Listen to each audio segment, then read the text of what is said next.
हाँ जी बच्चों, आज हम लोग पढ़ रहे हैं कूलम्ब्स लॉ का वेक्टर फॉर्म।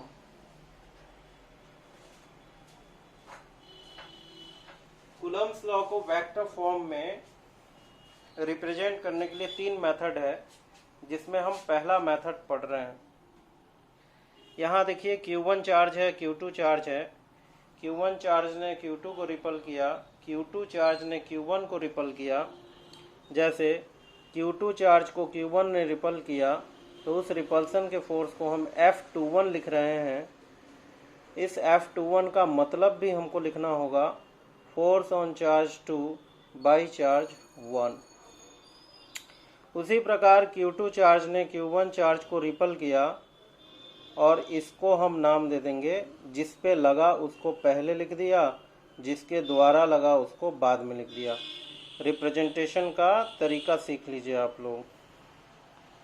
पहले लेटर पे जो है ऑन जिस पे लगा और दूसरे लेटर पे बाई वाले को लिखते हैं। तो यानी कि F12 बराबर force on charge 1 by charge 2। Okay, अब ये हमारा रिप्रेजेंटेशन का तरीका है। अलग अलग बुक्स में अलग अलग रिप्रेजेंटेशन के तरीकों को एक्सेप्ट किया गया है।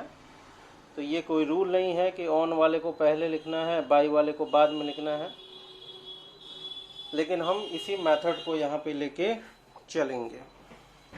अब देखिए इसमें, अब आप सबको पता है कि F12 का अगर मान आपसे पूछा जाए, यानी कि अगर दो चार्ज के बीच लगने वाला फोर्स कितना होगा यह पूछा जाए, तो आप उसका जवाब बता सकते हैं कि Q1 into Q2 by r square.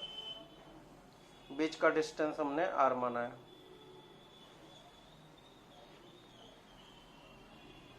अब देखिए यहाँ के Q1 Q2 by r square जो हमने नोट किया है, इसको देखने से, इसको पढ़ने से, इसको लिखने से कहीं हमको दिशा का ज्ञान नहीं हो रहा है। और हम जानते हैं कि फोर्स आपका वेक्टर क्वांटिटी है, यानी कि इसमें मैग्नीट्यूड भी होता है और डायरेक्शन भी होता है।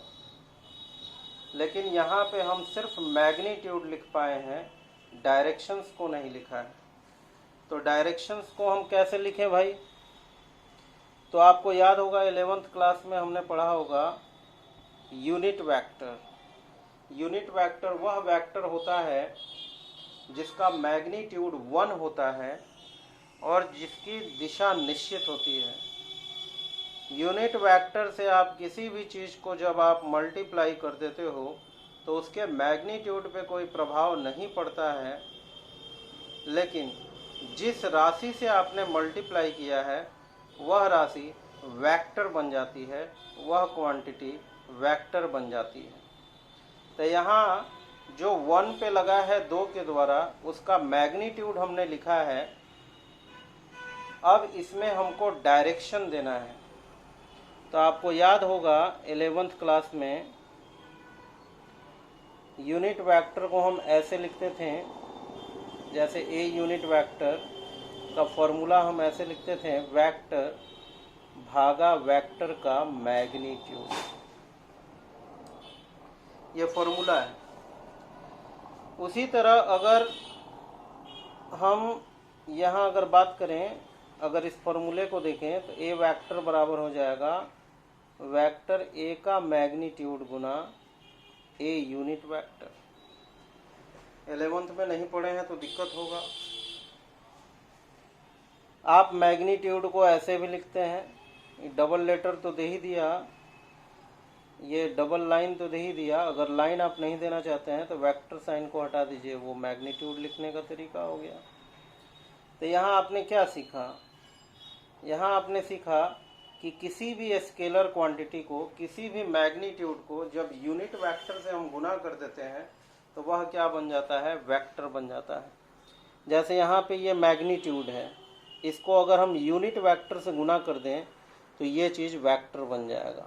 अभी ये स्केलर फॉर्मेट में है, यानी कि सिर्फ मैग्नीट्यूड बता रहा है। हम इसको चाहते हैं कि वेक्टर बना दें, तो इस मैग्नीट्यूड को हमको गुना करना होगा यूनिट वेक्टर। इसके लिए हमने कौन से लेटर का चुनाव किया है, r unit vector. R unit vector का चुनाव क्यों किया है, एक्स वाई जेड आपका मन है तो कर लीजिए, हमको मन किया r unit vector, r unit vector. और एक लॉजिक है आर लेने का, क्योंकि दोनों चार्ज के बीच का डिस्टेंस हमने कितना लिया है, आर, इसलिए हमने आर यूनिट वेक्टर का चुनाव किया है। अब देखिए, तो यहाँ यूनिट वेक्टर लगा दिया, तो ये मैग्नीट्यूड में क्या डाल दिया, डायरेक्शन, है ना। यानी मैग्नीट्यूड को गुना कर दिया यूनिट वेक्टर से, तो वो बन गया डायरेक्शन। इस यूनिट वेक्टर को हटा दीजिए आप, तो फिर ये साइन भी हटाना पड़ेगा वेक्टर का, यानी सिर्फ मैग्नीट्यूड होगा। यूनिट वेक्टर लगा दिया, मैग्नीट्यूड को यूनिट वेक्टर से गुना कर दिया, स्केलर बदल गया भाई वेक्टर में।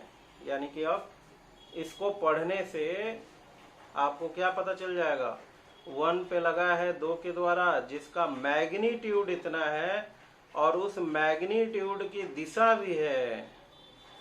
लेकिन अभी तो पढ़ने से पता चल रहा है कि दिशा भी है, लेकिन कौन से दिशा में है ये नहीं पता चल रहा है, इसलिए यहाँ पे हम लगा देंगे 2 1।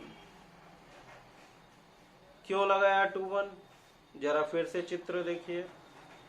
ये देखिए F12 फोर्स 1 पे लगा है 2 के द्वारा, यानी ये 1 के तरफ लग रहा है 2 से, यानी ये जो फोर्स है ना 2 से चला है 1 के तरफ, यानी इधर चला है भाई, 2 से चला है 1 के तरफ यह फोर्स, इसलिए इसको R21 लिखे हैं। यहाँ R21 का मतलब होगा बाबू, R21 यूनिट वेक्टर का मतलब होगा फोर्स टुवर्ड्स चार्ज 1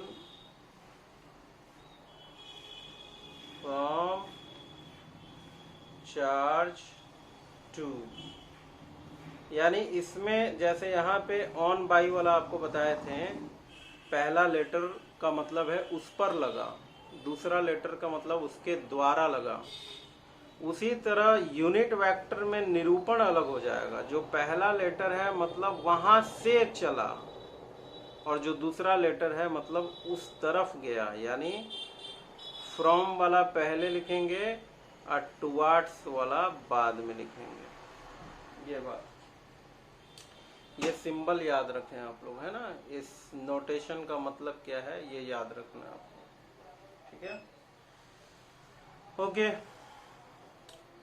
तो ये हमने कंप्लीट कर दिया भाई, ये कंप्लीट हमने लिख दिया। अब सामने वाला कभी भी इसको पढ़ेगा तो उसको पता चल जाएगा, अच्छा फोर्स लगा है भाई 1 पे लगा है, 2 के द्वारा लगा है, ठीक है, मैग्नीट्यूड के Q1 Q2 by R square है, और दिशा 2 से चल के, यानी 2 से 1 के तरफ लगा है, यानी टुवर्ड्स 1 और फ्रॉम चार्ज 2, इस तरह से लिखना है। फिर अगर आपको पूछे कि भाई इसको वेक्टर फॉर्म में ये वाले चार्ज को आप बताओ जरा कितना होगा ये वाले चार्ज को, तो आप लिख लो फिर F21। अभी तो इसमें कोई वेक्टर का चिन्ह नहीं है, मतलब सिर्फ मैग्नीट्यूड है, तो मैग्नीट्यूड आपको पता है K Q1 Q2 by R square, ये तो हम शुरू से पढ़ते आ रहे हैं। अब इसको वेक्टर बनाना है तो इसके मैग्नीट्यूड को आप गुना कर दो आप यूनिट वेक्टर से, तो यहाँ भी एरो चढ़ जाएगा भाई। यूनिट वेक्टर दिशा बताता है, अब कहाँ से कहाँ दिशा है, तो यहाँ 1 2 लिख दो। यहाँ देखो भाई, ये वाला फोर्स 1 से चला है, 1 से चला है 2 के तरफ, ये देखिए 1 से चला है 2 के तरफ, यानी R12 का मतलब क्या हो गया,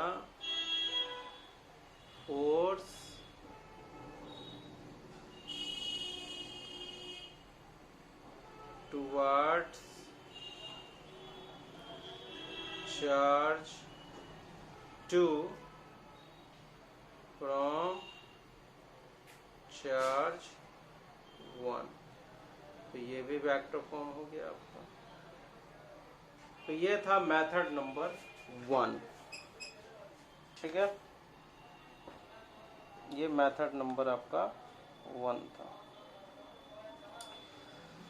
अब जो है मेथड नंबर 2 देखेंगे हम। ये देखो बाबू मेथड नंबर 2,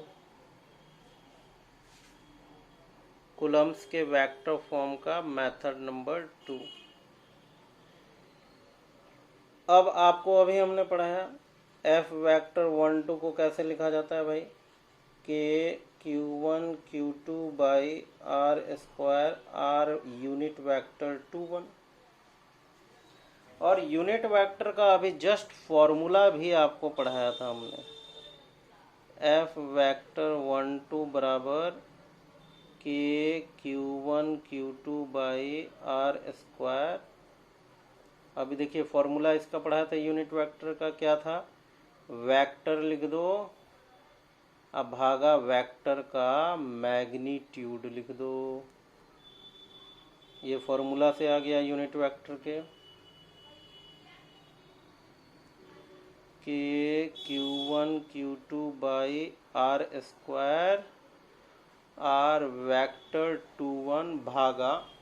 अब यहाँ देखिए आर वेक्टर 2 1 का मैग्नीट्यूड क्या होता है, मैग्नीट्यूड उसको कहते हैं जिसमें कोई दिशा नहीं होता है, सिर्फ मैग्नीट्यूड होता है।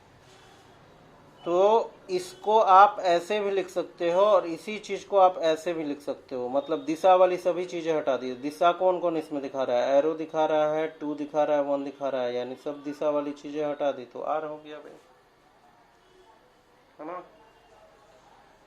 तो ये कितना हो गया जी आपका, एफ वेक्टर 1 2 के Q1 Q2 भाई आर स्क्वायर गुना आर, यानी कि आर क्यू आर वेक्टर 2 1।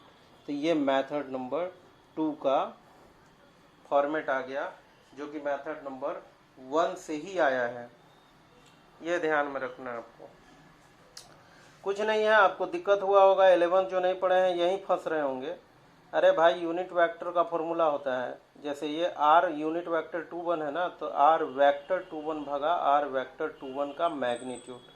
तो आर वेक्टर 2 1 का मैग्नीट्यूड का क्या मतलब है, यानी कहने का मतलब है कि आर वेक्टर 2 1 के मैग्नीट्यूड का क्या मतलब है कि 1 और 2 के बीच जो जिस पे दिशा है ना फोर्स का, वो दिशा हटा दीजिए तो कितना दिशा होगा, वो मतलब कितना मैग्नीट्यूड है, तो आर है। ऐसे भी आप समझ सकते हैं। तो ये सेकेंड नंबर फॉर्मेट हो गया भाई, जो पहला नंबर फॉर्मेट से आया है। इसी प्रकार आप क्या लिख सकते हैं जरा बताइए। आप तो डायरेक्टली अब लिख सकते हैं Q1 Q2 by are Q और यहाँ आर वेक्टर 1, ऐसे ही लिख सकते हैं, वेरी सिंपल। अब जो है मेथड नंबर 3 देखिए, बड़ा इम्पोर्टेंट है मेथड नंबर 3। ये आप मान लीजिए एक्सिस है। मेथड नंबर 3 को शुरू करने से पहले 11th क्लास का रिवीजन बहुत ज़रूरी है जी। 11th में आपने पढ़ा होगा triangle law of addition, triangle law of addition याद कीजिए आपने, इसमें पढ़ा होगा आपने। इसमें क्या पढ़ा होगा कि दो वेक्टर, ये अगर दो वेक्टर हैं ए वेक्टर और बी वेक्टर, और इन दोनों वेक्टर को जोड़ना है। सबसे पहले दो वेक्टर को कब हम जोड़ सकते हैं, जब दोनों वेक्टर का हेड टेल से मिला हो। हम उन्हीं दो वेक्टर को जोड़ सकते हैं जिन दो वेक्टर का हेड और टेल मिला हो। तो यहाँ ए का देखिए हेड और बी का टेल मिला हुआ है, मतलब इन दोनों को जोड़ सकते हैं। तो ट्रायंगल लॉ ऑफ एडिशन क्या कहता है कि दो वेक्टर जिनका रिप्रेजेंटेशन तीर से किया गया हो, और यदि वो हेड और टेल उनका मिला हुआ है ना, अगर मिला हुआ है तो आप तीसरा भुजा खींच दीजिए जो उनको त्रिभुज बनाती हो, वही उन दोनों का क्या होगा, रिजल्टेंट। और उस रिजल्टेंट का मतलब पिछले क्लास में भी हमने बताया था, दो वेक्टर्स का योग। और उस रिजल्टेंट की दिशा क्या होगी, तो उसकी दिशा ऐसी होगी कि वो हेड से हेड टकराएगा और टेल से टेल टकराएगा, है ना। ये आपने पढ़ा होगा। जैसे मान लीजिए यहाँ पे x वेक्टर है और ये y वेक्टर है, ये देखिए, और ये z वेक्टर है, ये देखिए।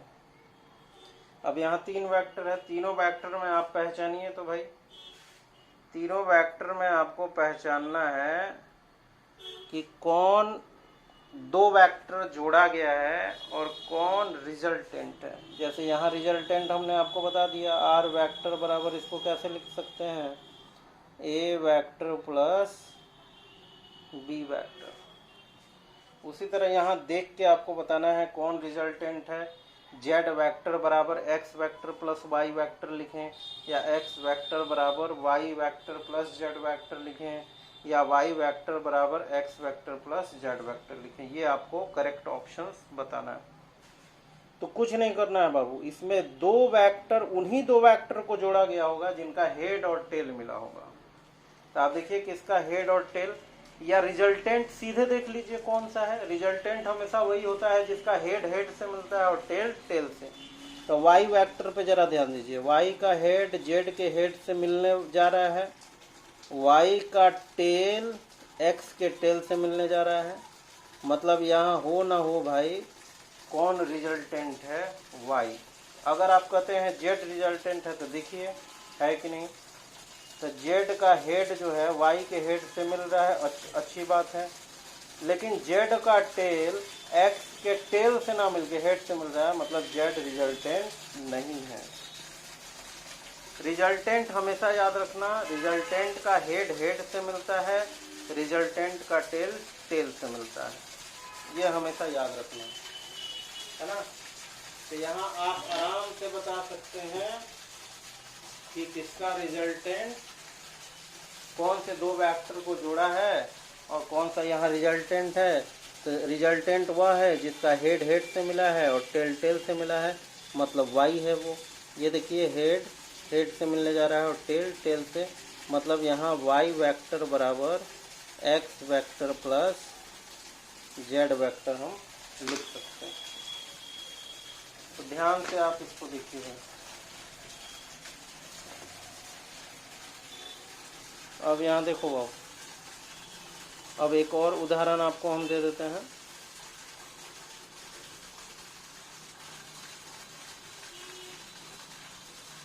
m vector, n vector, b vector, mnb। इसमें बताइए आप कौन रिजल्टेंट है। तो बहुत आसान है बताना, वेरी सिंपल।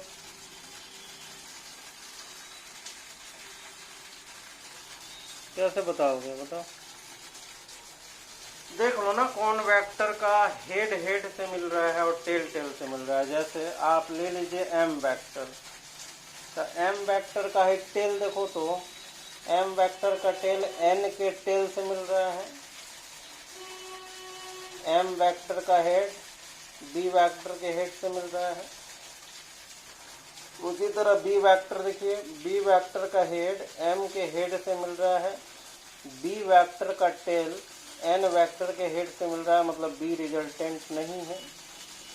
n पे ध्यान केंद्रित कीजिए, n का हेड b के टेल से मिल रहा है, n का टेल m के टेल से मिल रहा है।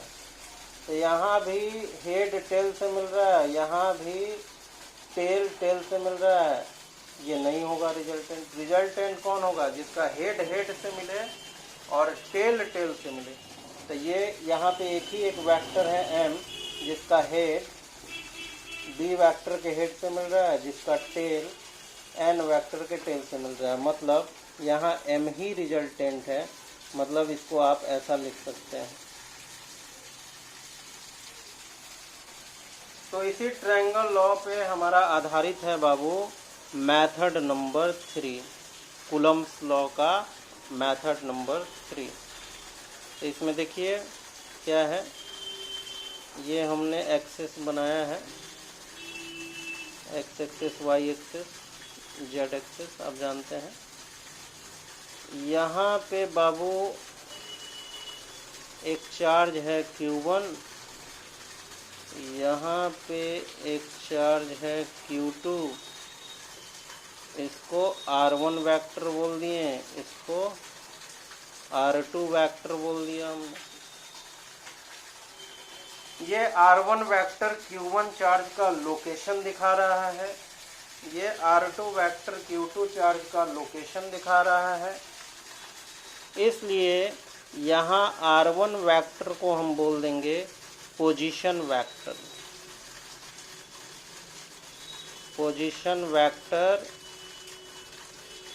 रिप्रेजेंटिंग Q1, R2 वेक्टर का मतलब हो गया position vector representing charge Q2। Okay, ये क्वेश्चन इस तरह से दिया रहेगा न्यूमेरिकल्स में भी। यानी यहाँ चार चीज़ें आपको पता है। R1 पोजीशन वेक्टर, पोजीशन दिखाने वाले वेक्टर को पोजीशन वेक्टर बोलते हैं। R2 पोजीशन वेक्टर, Q1 पता है, Q2 पता है, चार चीज़ें पता है। अब आपसे पूछ रहा है बताइए दोनों चार्ज के बीच का फोर्स कितना होगा। तो दोनों चार्ज के बीच का फोर्स आप कैसे पता लगाइएगा भाई? तब तक आप नहीं पता लगा सकते हैं जब तक इनके बीच का दूरी नहीं पता हो, और दूरी हमको पता है ही नहीं, यहाँ दिया ही नहीं है। यहाँ तो हमको सिर्फ चार चीज़ें दी हुई हैं। नोन क्वांटिटी कितनी है? मात्र चार। Q1 दिया है, Q2 दिया है, R1 दिया है और R2 पोजीशन वेक्टर दिया हुआ है, बस। और आपसे पूछ दिया भाई फोर्स कितना होगा। कैसे पता लगाएंगे जब तक कि दोनों चार्ज के बीच का दूरी ना पता हो? तो आप थोड़े देर के लिए पता मान लीजिए कि दोनों चार्ज के बीच का दूरी कितना है, डेल्टा आर। और आप जानते हैं दोनों सेम चार्ज है बाबू, तो ये वाला चार्ज इसको रिपल करेगा इधर। इसको लिखने का तरीका बताया है, बताइए। F12 लिखें कि F21 लिखें? जिस पे लगा है तो किस पे लगा है? 1 पे। तो जिस पे लगा है उसको पहले लिखते हैं, जिसके द्वारा लगाया गया है उसको बाद में लिखते हैं, यानी F12। उसी प्रकार ये भी इसको उधर ढकेलेगा, ये बाद में हम चर्चा करेंगे। तो यहाँ देखिए F12 जो फोर्स लगा है बाबू, इसको आप मेथड नंबर 2 से कितना लिख सकते हैं? अभी सिखाए हैं हम पीछे वाले टॉपिक में।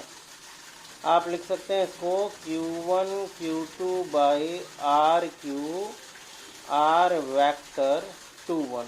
नहीं याद हो तो आप पलट के देख लीजिए, रिवीजन कर लीजिए वीडियो को पीछे करके।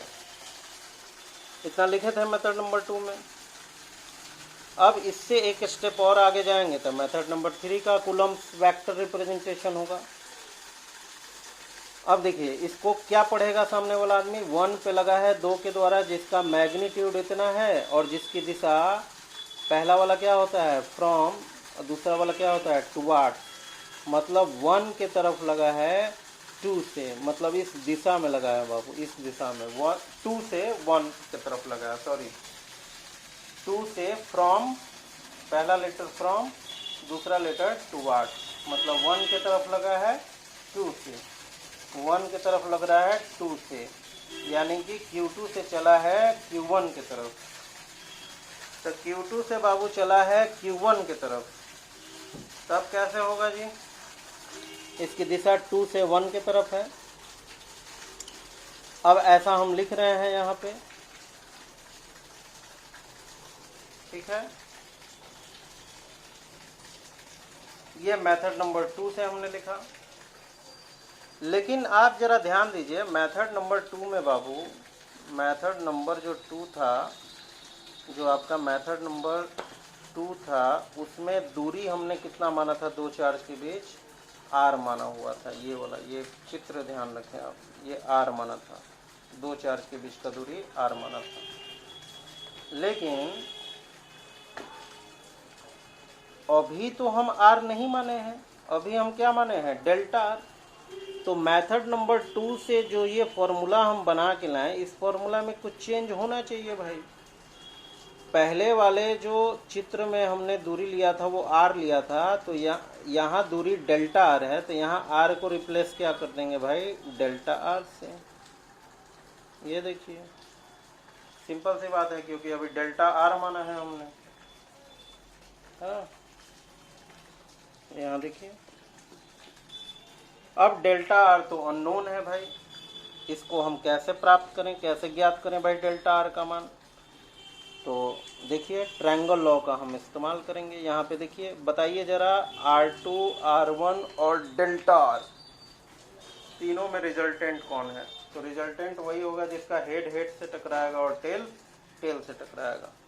तो ये देखिए भाई, R2 का हेड हेड से टकरा रहा है, R2 का टेल R1 का हेड डेल्टा r के हेड से टकरा रहा है, R1 का टेल R2 के टेल से टकरा रहा है। अच्छा, R2 पे ध्यान दीजिए, R2 का हेड डेल्टा r के टेल से टकरा रहा है, R2 का टेल R1 वेक्टर के टेल से टकरा रहा है। मतलब टेल यहाँ भी टेल यहाँ भी, मतलब ये रिजल्टेंट नहीं होगा। क्या डेल्टा r रिजल्टेंट है, देखिए जरा, डेल्टा r रिजल्टेंट है कि नहीं। तो डेल्टा r भी बाबू रिजल्टेंट नहीं है। क्यों?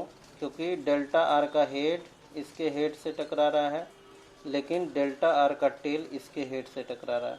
जबकि रिजल्टेंट का क्या रिक्वायरमेंट है, हेड हेड से टकराना चाहिए और टेल टेल से टकराना चाहिए। ठीक है भाई, तो इस हिसाब से देखिए तो R1 वेक्टर ही आपका रिजल्टेंट होगा। तो using triangle law of addition, using triangle law of addition R1 vector आपका रिजल्टेंट है। तो R1 वेक्टर बराबर हम लिख सकते हैं R2 vector plus delta R vector.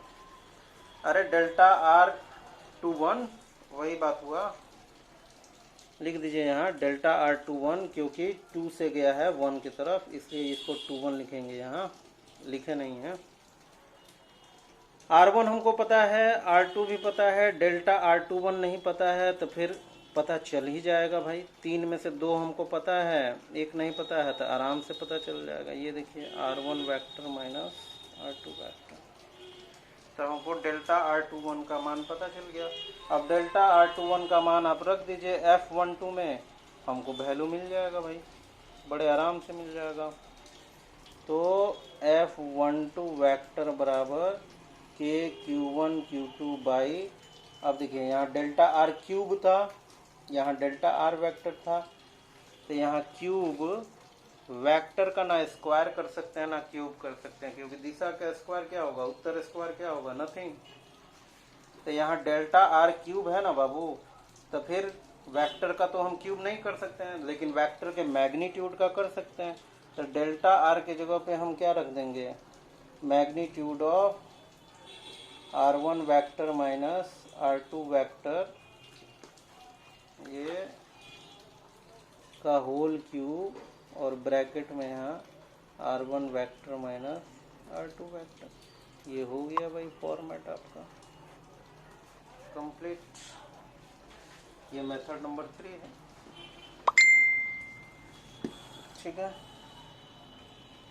अब जो है F21 तो आपने लिख दिया भाई, F12 लिख दिया आपने, F21 कैसे लिखेंगे। तो यहाँ देखिए Q1 चार्ज भी तो Q2 को ढकेलेगा जी इधर, तो जिस पे लगा उसको पहले और जिसके द्वारा लगा उसको बाद में। और इस फोर्स की दिशा क्या है, 1 से 2 की तरफ, यानी 1 से चला है 2 की तरफ। तो इसको डेल्टा R12 लिखेंगे या डेल्टा R21 लिखेंगे, डेल्टा R12 लिखेंगे। मेथड नंबर 1 में बता चुके हैं आपको। तो यहाँ देखिए जरा ध्यान से, जरा इस चित्र को भी ध्यान देते रहिए और यहाँ जो लिख रहे हैं उसको भी ध्यान देते रहिए। तो F21 वेक्टर बराबर कितना होगा भाई, के Q1 Q2 by delta R Q delta R vector 1 2। ये मेथड नंबर 2 से हमको मिल गया। अब यहाँ चित्र में बाबू देखो, अब इसको भूल जाओ और इसको भी भूल जाओ, सारा ध्यान आपको ये वाले डेल्टा आर पे होना चाहिए, ये पोजीशन वेक्टर पे और इस पे। अगर तीनों को हम मिला के चलते हैं तो बताइए कौन रिजल्टेंट है, तो जिसका हेड हेड से टकरा है और टेल टेल से। तो ऐसा वेक्टर देखो R2 है, R2 का हेड डेल्टा R12 के हेड से टकरा रहा है और R2 का टेल R1 के टेल से टकरा रहा है। मतलब R2 वेक्टर बराबर आप लिख सकते हैं R1 vector plus delta R vector 1 2। अरे भाई बहुत आसान है, ये वाला जो लिखे है ना ये 2 1 है और ये वाला जो तीर है डेल्टा R 1 2 है भाई। बस तो इतना लिख दिए। अब R2 पता है, R1 पता है, तो डेल्टा R वेक्टर 1 2 भी पता चल गया, यानी कि R2 vector minus R1 vector. अब इसी को पुट कर दीजिए आप इस फॉर्मूले में, तो F वेक्टर 21 बराबर के Q1 Q2 बाई, अब तो मैग्नीट्यूड का ही हम क्यूब कर सकते हैं भाई।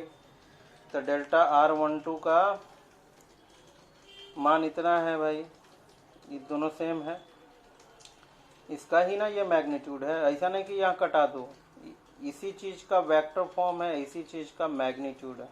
तो यहाँ भी मैग्नीट्यूड का क्यूब करना होगा। ये देखिए क्यूब कर दिया और यहाँ लिख दिया इसको वेक्टर फॉर्म में R2 vector minus R1 vector. इसको आप याद कर लीजिए। ये बॉक्स वाले जितने फॉर्मूला है याद करना जरूरी, बहुत आसान है भाई। ये देखो पहला लेटर 1 है 2 है, तो ये जो पहला है वो पहला है, जो बाद में है वो बाद में है। ये देखिए पहला वाला पहले, बाद वाला बाद में।